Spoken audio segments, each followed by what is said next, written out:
नमस्कार दोस्तों, स्वागत है आप सभी का एक बार फिर से मेरे YouTube channel learn with DKS पर।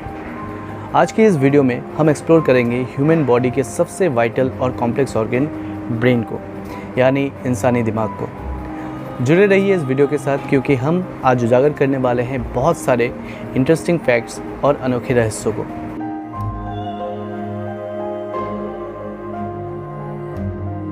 सबसे पहले हमारी कॉन्शियसनेस यानी चेतना की पहेली में उतरते हैं। न्यूरोसाइंस बहुत ज़्यादा एडवांस्ड होने के बाद भी कॉन्शियसनेस का एग्जैक्ट नेचर आज भी एक रहस्य बना हुआ है। बहुत सारे थियोरीज बन चुके हैं, लेकिन अभी तक किसी भी थ्योरी में इस अनोखे फिनोमिना का पूरी तरीके से एक्सप्लेनेशन नहीं मिला है। कॉन्शियसनेस सिर्फ जागते रहना ही नहीं है, इसमें हमारी अवेयरनेस, परसेप्शन और हमारी थॉट्स भी शामिल हैं। मेडिकल साइंस में ब्रेन एक्टिविटीज़ को स्टडी करने के लिए fMRI जैसे मशीन्स का यूज़ किया जाता है, जिसमें दिमाग की कॉन्शियस थॉट्स के साथ कोरिलेट होने वाली पैटर्न्स का पता किया जाता है। fMRI होता है फंक्शनल मैग्नेटिक रेजोनेंस इमेजिंग, लेकिन अभी तक ये पैटर्न्स को हमारी एक्सपीरियंसेस के साथ समझ पाना एक चैलेंज से कम नहीं है। अब चलते हैं हमारी मेमोरी यानी यादों की गहराई में। हमारे पास हमारी यादों की बहुत बड़ा पिटारा है, लेकिन क्या कभी हमने ऐसा सोचा है कि कैसे ये यादें बनते हैं? ब्रेन में मेमोरीज़ स्टोर कैसे होता है और कैसे हमारी मेमोरीज़ रिकॉल होते हैं? इंटरेस्टिंग है ना? तो चलिए पता लगाते हैं। वैसे तो ब्रेन के कई सारे हिस्से इन्वॉल्व होता है इस प्रोसेस में, लेकिन ब्रेन में नए मेमोरीज़ को बनने में हिप्पोकैम्पस एक महत्वपूर्ण भूमिका अदा करता है, जबकि ब्रेन के अलग हिस्से लॉन्ग टर्म मेमोरीज़ को स्टोर करता है। हिप्पोकैम्पस एक कॉम्प्लेक्स ब्रेन स्ट्रक्चर है जो ब्रेन के टेम्पोरल लोब में होता है और इसका शेप सी हॉर्स से रिजेंबल करता है और सी हॉर्स को हिप्पोकैम्पस भी कहा जाता है। इसी वजह से ये नाम पड़ा। मेमोरी का मतलब सिर्फ फैक्ट्स को रिकॉल करना ही नहीं, हम इंसानों के इमोशनल मेमोरीज़ भी बहुत ज़्यादा स्ट्रॉन्ग और पावरफुल होते हैं। मान लीजिए आपको किसी एक इंसान से मिलकर या बात करके किसी और इंसान की याद आ जाती है अचानक से, या फिर आप किसी पार्टी में गए हो और वहाँ किसी के परफ्यूम की स्मेल कुछ जानी पहचानी सी लग रही हो, तब दिमाग में एक ट्रिगर होता है और दिमाग एक ऑटो मोड में रिकॉल करने लग जाती है उस परफ्यूम से जुड़ी यादों को ढूंढने में। इसी को इमोशनल मेमोरी कहा जाता है। इमोशनल मेमोरी को प्रोसेस किया जाता है एमिगडाला से। एमिगडाला ब्रेन का एक छोटा हिस्सा है जो आलमंड यानी बादाम की शेप जैसा होता है, इसलिए शायद ऐसा कहा जाता है कि बादाम खाने से दिमाग तेज़ होता है।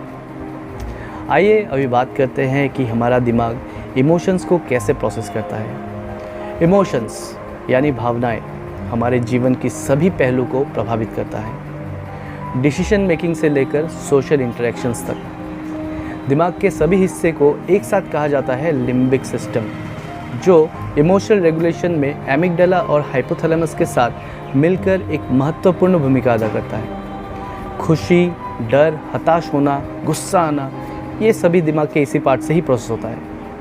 इमोशंस को समझने के लिए हमें समझना होगा कि कैसे दिमाग का ये हिस्सा एक दूसरे के साथ इंटरेक्ट करता है।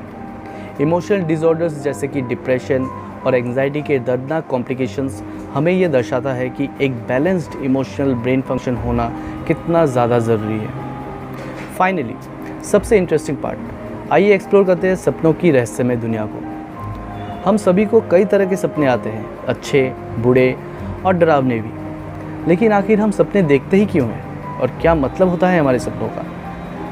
अगर आपका स्लीप टाइप है रैम स्लीप, तो फिर अक्सर आपको सपने आएंगे।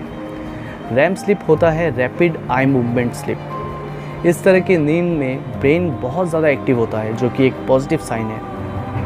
कुछ थियरीज तो ये भी सजेस्ट करते हैं सपने आने से इमोशंस प्रोसेस होता है, मेमोरीज़ एक दूसरे से जुड़ते हैं और यहाँ तक कि प्रॉब्लम सॉल्व करने में हम सक्षम भी होते हैं। हालांकि सपनों का एग्जैक्ट पर्पस तो आज भी एक डिबेट का विषय है, लेकिन हमारे जागने वाले जीवन में सपनों का इम्पैक्ट को नज़रअंदाज नहीं किया जा सकता। सपनों का एक प्रकार लूसिड ड्रीमिंग भी होता है, जहाँ हमें सपनों में ही पता चलता रहता है कि हम सपने देख रहे हैं, जो इस रहस्य में एक और परत यानी लेयर ऐड करता है। जैसे जैसे हम दिमाग की रहस्यों को सुलझाते जाते हैं, हर खोज दिमाग से जुड़े नए सवाल और गहरी समझ लाती है। हमारा दिमाग सिर्फ एक शरीर का अंग ही नहीं बल्कि हम कौन हैं ये उसका सार है।